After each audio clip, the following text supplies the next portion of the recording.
Aujourd'hui, notre Seigneur Jésus-Christ monte au ciel, que notre cœur y monte avec lui.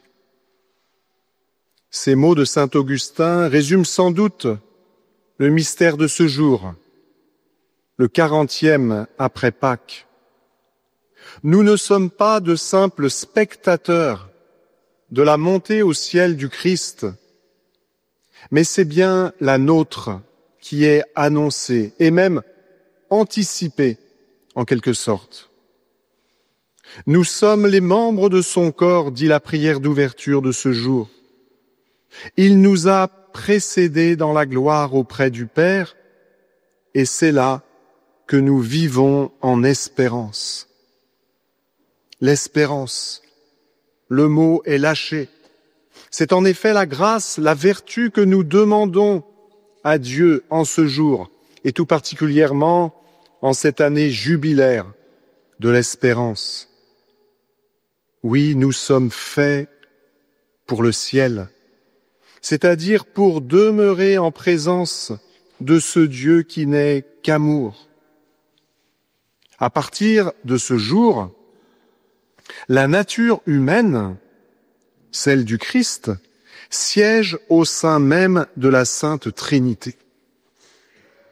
C'est incroyable de penser que, à partir de l'Ascension, au cœur même de Dieu, il y a un homme qui est présent, le Christ, cette nature humaine.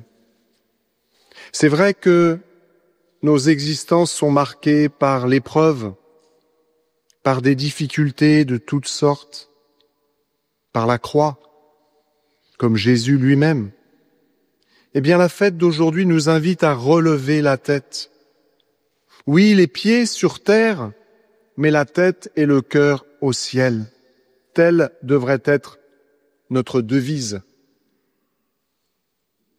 Ce ciel où se trouvent déjà tous ceux qui nous ont précédés, ceux que nous aimons tant, ceux que nous ne connaissons pas aussi. C'est important de se redire, surtout dans les moments les plus sombres, que nous avons une destinée de gloire, une destinée éternelle. Mais je crois que la fête d'aujourd'hui va plus loin, en ne se contentant pas de nous annoncer le ciel à la fin de notre vie, comme, au fond, comme une bande-annonce, qui, au fond, ne serait là que pour nous faire patienter, nous faire tenir. Ce ciel, cette jouissance de la présence de Dieu à nos côtés, nous est proposée dès maintenant et ici même. Sainte Thérèse de l'Enfant Jésus aimait à dire que quand elle serait au ciel, la seule chose qui changera, ce sera la vision de Dieu, car le ciel était déjà dans son cœur. Remarquez les paroles de Jésus lui-même, rapportées dans l'Évangile selon saint Matthieu. « Je suis avec vous tous les jours jusqu'à la fin des temps. » Avec vous, tous les jours jusqu'à la fin des temps.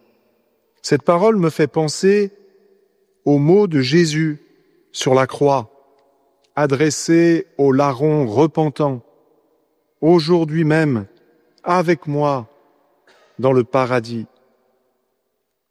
Oui, Jésus nous promet sa présence à nos côtés, et même plus proche que cela, plus proche qu'à nos côtés. Il nous promet d'être là au cœur de nos vies, au cœur de notre cœur, une présence plus intime, plus forte que celle que pouvait procurer son humanité. Un ami, un frère à nos côtés. Oui, cette présence de tous les instants s'accomplit par l'Esprit, qui va être donné à l'Église dans 10 jours pour la faire naître. Alors, est-ce que ces paroles de Jésus, sa promesse, est-ce que ces paroles nous aident, nous soutiennent vraiment Est-ce que nous y pensons? Je suis avec vous tous les jours. Mais n'est-ce pas cette promesse, et même bien plus, cette présence qui soutient l'Église depuis 2000 ans? Je pense tout particulièrement aux chrétiens persécutés sur toute la surface de la terre et qui ont fait montre d'une force inouïe, une force qui ne venait pas d'eux, mais de bien plus loin. En ce jour, nous nous réjouissons parce que Dieu fait siéger l'homme au plus intime de sa vie trinitaire. Mais oserions-nous donc refuser à ce même Jésus-Christ la place qu'il nous demande, qu'il nous quémande au plus intime de chacun de nos cœurs?